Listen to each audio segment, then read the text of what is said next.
The news day continues here on One News Now. I'm Charles Lejano. The Interagency Task Force has approved and updated its list of red, green, and yellow countries, jurisdictions, and territories.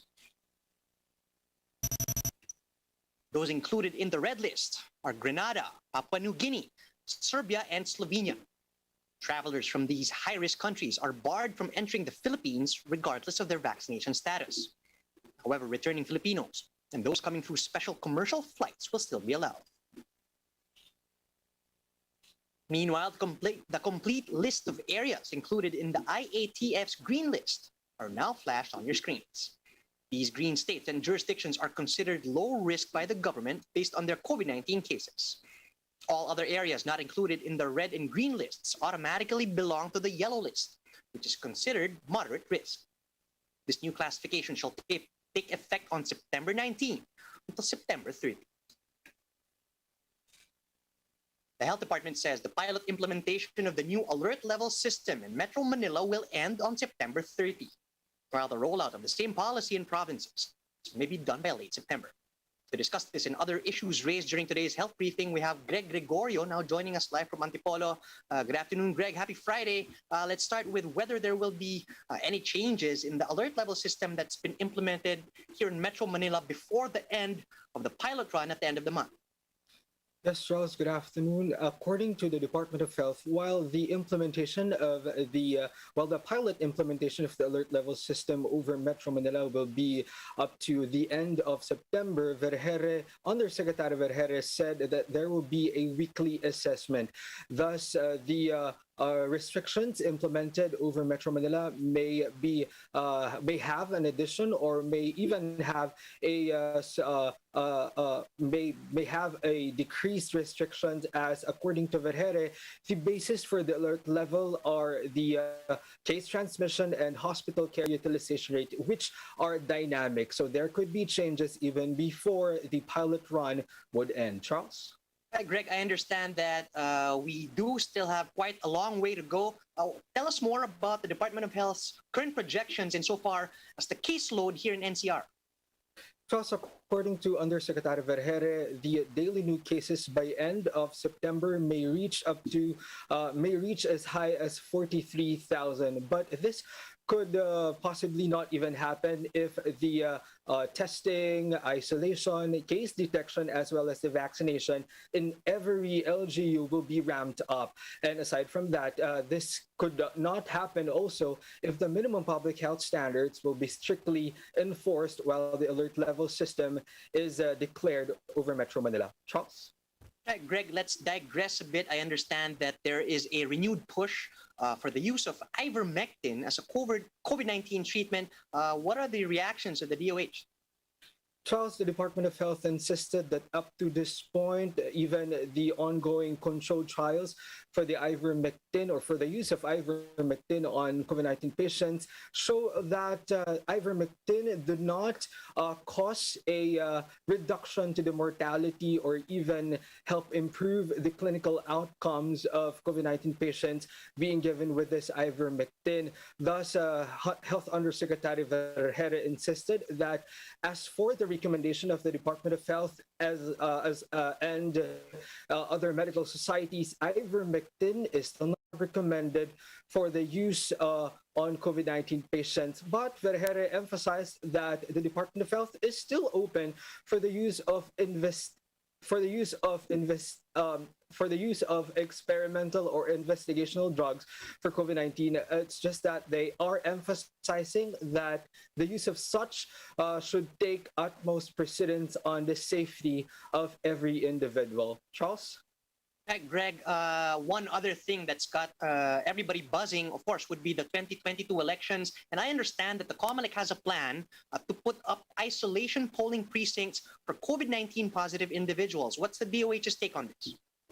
Trust for the COMELEC's plan to have a isolation polling percent come the 2022 elections, the Department of Health said they would not recommend for the COMELEC to implement something like this because they will not allow COVID-19 patients to go out from their isolation as this might cause transmission and a positive patient may even infect other individuals. They just hope that the COMELEC would come up to an alternative where a COVID-19 positive would be able to vote virtually or via SMS. And as for the 2022 budget, Undersecretary Vergere clarified that they have included a budget in their 2022 proposal for the benefits of healthcare workers. Aside from this, they are also lobbying for a budget that they hope to provide for the benefits of healthcare workers up until the end of the pandemic. Charles?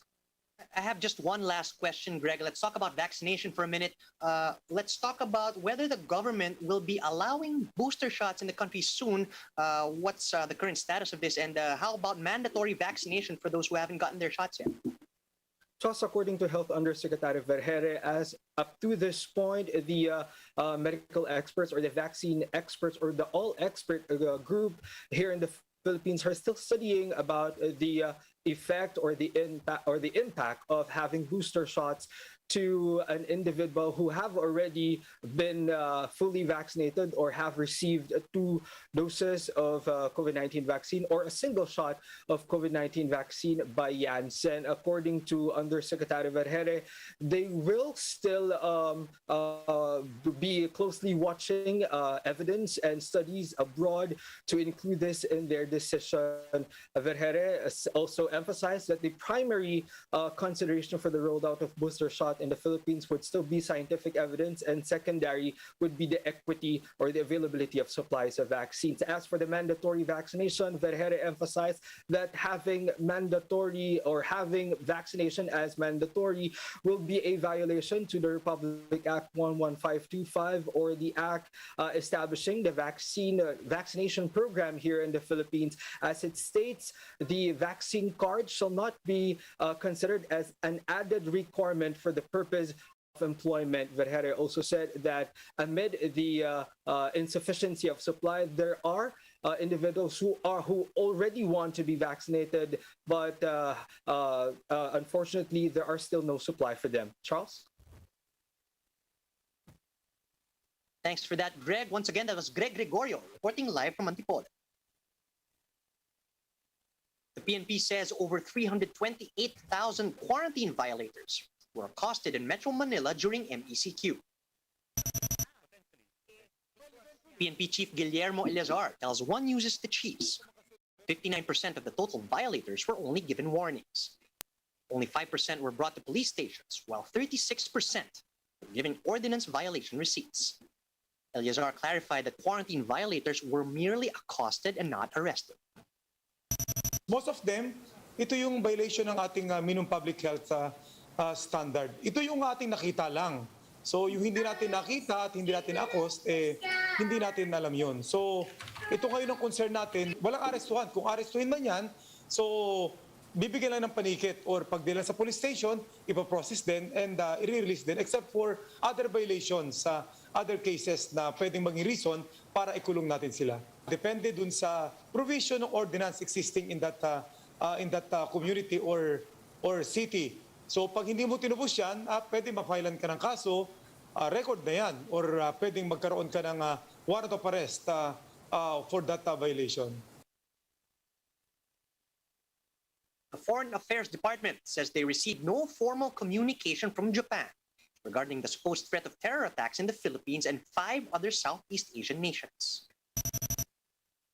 On One News' agenda, DFA Undersecretary Brigido Dulay said that although Japan issued an official advisory regarding the matter, it has yet to be formally transmitted to the Philippine agency.